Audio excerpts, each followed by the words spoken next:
할렐루야. 주님께서 여러분과 함께 계신 줄 믿습니다. 지난 9주 동안에 함께 은혜 나누는 자리에 동참해 주셔서 감사합니다. 오늘 마지막 시간인데요. 하나님의 귀한 음성을 듣는 역사가 여러분에게 있기를 간절히 축복합니다. 1번에 이런 구절이 있습니다. 우리가 우리 자신의 주인이 되어서 모든 것을 우리 자신이 결정하고 행하는 것이 아니라 권세 아래에서 순종하며 살아가는 것은 정말 좋은 일입니다. 권세를 가지고 다스리며 살아가는 것보다 권세 아래에서 복종하며 살아가는 것이 훨씬 더 안전합니다. 여러분 이 말을 어떻게 생각하십니까? 내가 주인이 되어서 자유롭게 결정하는 것보다 하나님이 세우신 권위 아래에서 복종하며 사는 것이 훨씬 더 좋고 안전하다는 이 말에 대해서 여러분 동의하실 수 있겠습니까? 어찌 보면 요즘 같은 권위 해체 시대에 맞지 않는 말 같습니다. 그런데 우리가 생각해 보아야 할 일이 있습니다. 예수전도단의 소속에 속해 있는 그 치유사역자인 딘 셔먼이 쓴 영적 전쟁에 보면 우리 시대를 향한 마귀의 전략 하나를 소개하고 있습니다. 그것은 바로 권위를 허물어뜨린 일입니다. 가정에서는 부모의 권위를 허물어뜨립니다. 학교에서는 선생님의 권위를 무너뜨립니다.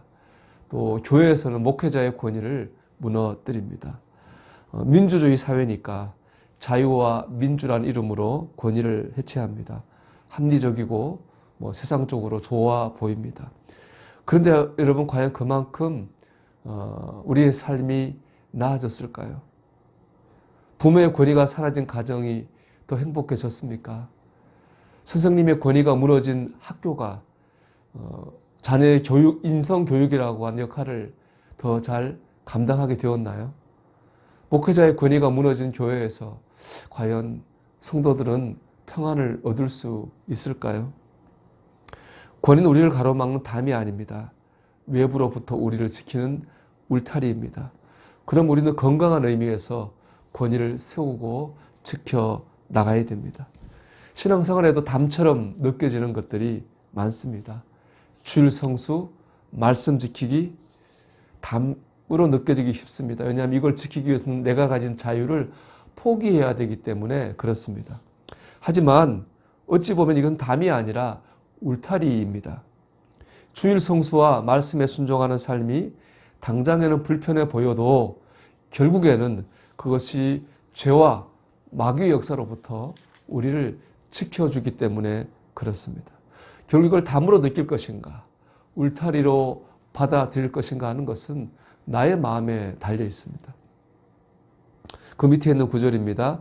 하나님의 사랑으로 인하여 순종하는 삶을 사는 것이 아니라 어쩔 수 없어서 복종하며 사는 사람이 많습니다. 그런 사람들은 불만에 가득 차서 조그만 일에도 불평합니다. 하나님의 사랑으로 인하여 온 마음을 다하며 복종하는 삶을 사는 사람만이 마음의 평안을 얻습니다. 즉 종교적 의무함으로 살면 신앙생활은 담입니다. 하지만 하나님의 사랑으로 이끌림 받을 때 신앙생활은 울타리가 됩니다. 결국 하나님과 나와의 관계에 달려 있습니다. 수도원과 감옥은 비슷합니다. 둘 다 사람과 좀 사는 곳과 떨어진 곳에 위치해 있습니다. 높은 담도 있습니다. 그 안에 사는 사람은 짧게는 몇 달에서부터 평생을 살기도 합니다. 이렇게 비슷한데요. 하지만 그 안에 사는 사람들의 삶은 전혀 다릅니다. 감옥에 사는 사람들은 늘 불평이 많습니다. 나갈 날만 손꼽아 기다리고 있죠. 하지만 수도원에 사는 사람들에게는 평안이 있습니다. 기쁨이 있습니다. 차이가 무엇입니까? 감옥에 사는 사람들은 억지로 끌려 들어온 사람입니다. 하지만 수도원에 사는 사람들은 하나님의 사랑에 이끌려서 자발적으로 들어온 사람입니다. 이것이 바로 차이겠죠. 신앙생활을 감옥으로 사는 사람도 있을 수 있고 수도원으로 사는 사람도 있을 수 있습니다. 여러분 하나님과의 관계에 집중하십시오. 하나님 은혜 안에 거하십시오. 담이 아니라 울타리가 되어야 되는 것이고 사랑과 보호로 우리가 느껴지는 그런 신앙생활을 해야 될 것입니다. 그 다음 구절입니다. 자신의 뜻을 따라 이렇게 해보고 저렇게 해보아도 안식을 얻을 수 없고 하나님께서 당신 위에 세우신 권위 앞에서 겸손히 복종할 때에만 안식을 얻을 수 있습니다. 자신이 처해 있는 위치나 신분을 바꾸면 행복해질 수 있을 것이라는 거짓말에 많은 사람들이 속아왔습니다. 제가 이번 주일날 이 구절로 설교 때 인용했습니다만은 이렇게도 해보고 저렇게도 해봐도 안식 얻을 수 없습니다. 우리는 우리 위치나 환경, 어떤 조건을 바꾼다고 해서 온전한 행복을 얻을 수 없습니다. 그런 것이 주는 행복이나 기쁨은 처음엔 있습니다. 하지만 시간이 지나면 결국 다 똑같아집니다. 참 행복은 그런 것이 아니라 하나님 앞에 순종할 때 우리 안에 임하게 됩니다. 이렇게 말할 수 있습니다.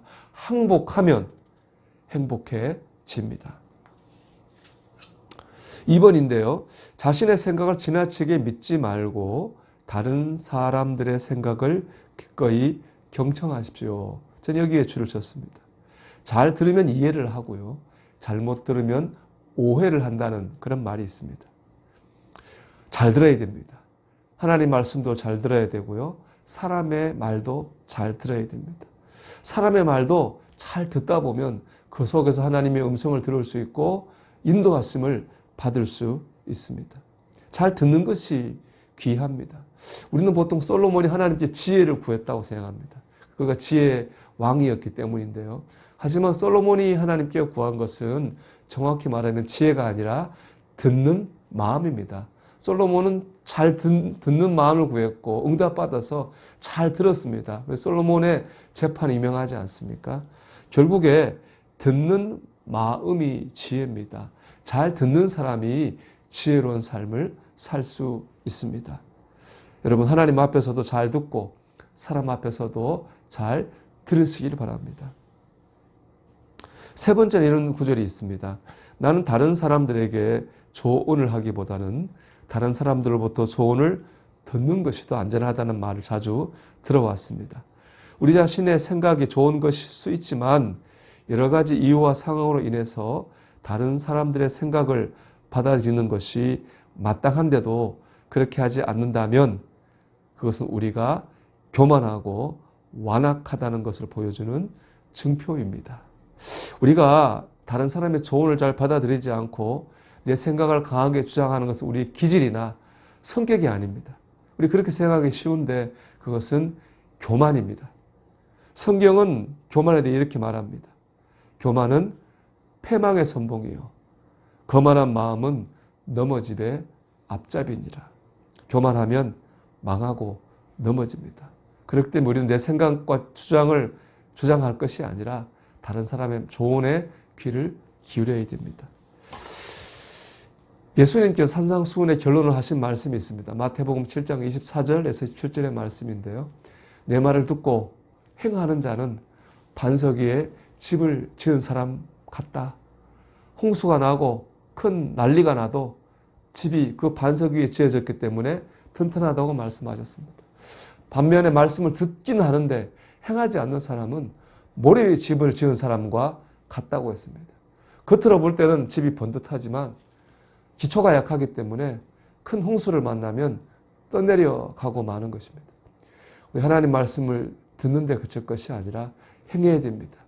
그럴 때 우리는 하나님의 은혜 위에 든든히 서는 견고한 삶을 살게 될 것입니다.